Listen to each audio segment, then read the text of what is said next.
Impunzi zirukanwe. Igihugu kibanyi ca Tanzania kimaze imisi kiriko cihweza ingene coganira na HCR kugira ngo batahukane impunzi.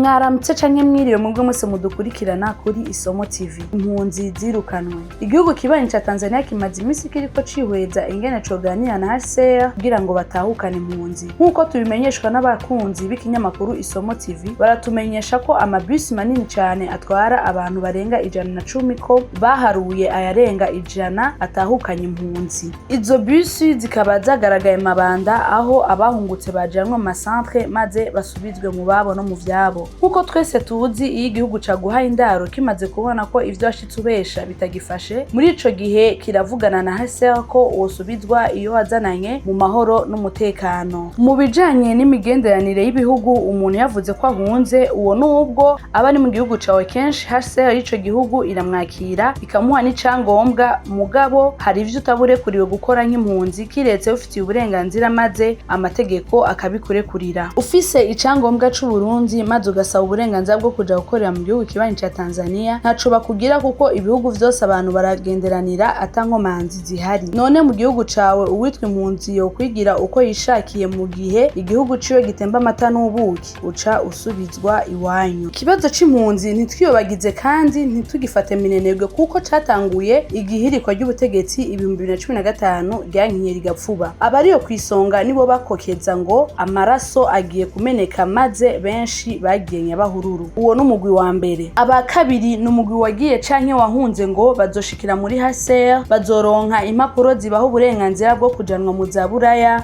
Australia, Amerika n'ahandi. Abandi nabo baja kwisumamwo. Uwo mugwi wa nyuma ntaco twovuga ko kuko ukwije ivyangombwa ntaco bakugira. Abarundi rero, ikinyamakuru canyu Isomo kirahamagariye abarundi gusanganira bene wacu batahutse mubakirana ugweze n'impundu. Abo batahutse ni bene wanyu mubasubize ivyao abavyitije nk'indimo nabo barime, mubagemurire mubafashe gusanura amazu yabo maze twese tuje hamwe ku mugozi w'iterambere maze dushikane hamwe Uburundi bwifashe hamwe n'Uburundi buteye imbere. Murakoze.